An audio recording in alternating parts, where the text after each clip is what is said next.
Welcome to the Cronkite Sports Report. I'm Jack Pearson outside of Chase Field ahead of the Diamondbacks home opener against the Los Angeles Dodgers. Let me tell you, it is a perfect day for some baseball. This is the fifth time that these two teams will have met this season already. And if you can recall, last time out, it was in Los Angeles. The two teams split the series 2-2. It's also the 25-year anniversary for the franchise, and fans have already started lining up at the plaza in anticipation of what's to come. And I'm joined by Ana De La Cruz, who was just inside the clubhouse and spoke to some of the players and coaches. This is a team with a lot of excitement, some new talent. What was the vibe inside the clubhouse? Yeah, like you mentioned, we have a lot of new faces on this team, but everyone's really excited. It's the first opening day for some of those guys, so they're just happy to have their family here. Everyone's just playing music, getting ready for the game, dressed up, and I even had the opportunity to speak with Corbin Carroll. Yeah, I mean, he's a really good pitcher. He's got really good stuff. It's a lot to handle, and so I guess at the end of the day, I'm trying to keep it simple up there and hunt his mistakes. Keeping it baseball, there's a high school player in the Valley that's catching the eyes of a lot of people. I'm talking about LSU commit from Saguaro High School. It's a sophomore. His name's Cam Caminiti. Remember that name. He can pitch, he can bat, he can really do it all. And our Nick Hogan had a chance to sit down and catch up with the top prospect. Caminiti has been on college recruiters' radars since he was in junior high school. And before he even took his first swing as a freshman last year with Saguaro High School's baseball team, Caminiti had already committed to play his college ball at Louisiana State. It's an unbelievable accomplishment for him at an early age. I mean, before playing your first high school game, to have a commitment offer at an SEC school. Former University of Arizona head baseball coach and current LSU head coach Jay Johnson played a big role in Caminiti's recruitment to the Bayou. Jay Johnson, he reached out to me when he was at U of A, and I really loved U of A and him and the coaching staff. But then he went to LSU, and I followed him because, he's one of the greatest two-way coaches, and he loves lefty hitters. Despite the excitement and expectations, Caminiti, a sophomore, has found a way to remain focused on the process. When your best players are your hardest workers, as a coach, that's all you can ask for. Caminiti's had many unique influences on his young baseball journey.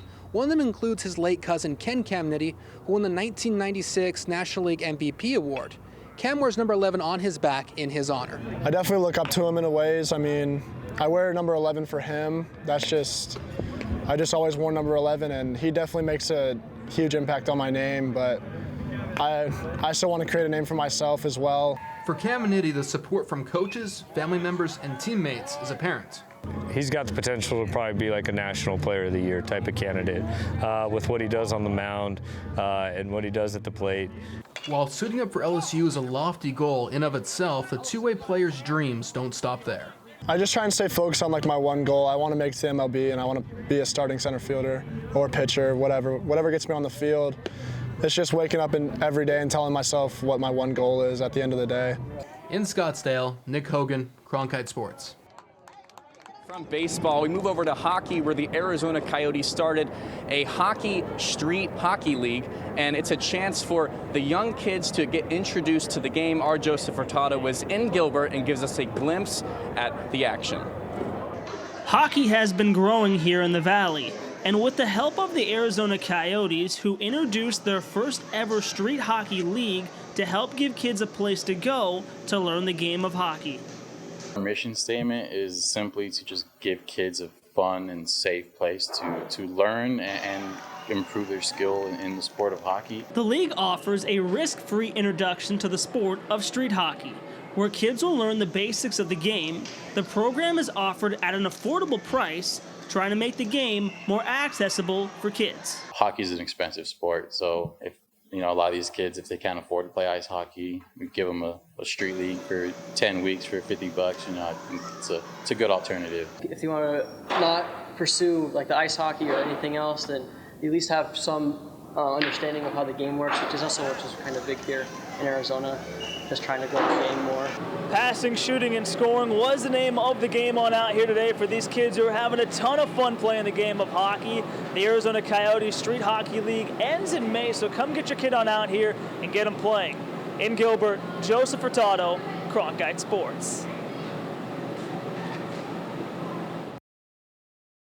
The first pitch that starts at 7:10 tonight, and you can see already some fans enjoying some of the food that's going to be on display tonight. There's also going to be music ahead of the event, and tonight at 7:10, the first 30,000 fans to step inside the stadium at Chase Field will receive a 25-year anniversary rally towel to cheer on their team. And one fan that we spoke to ahead of the game is pretty excited to get inside.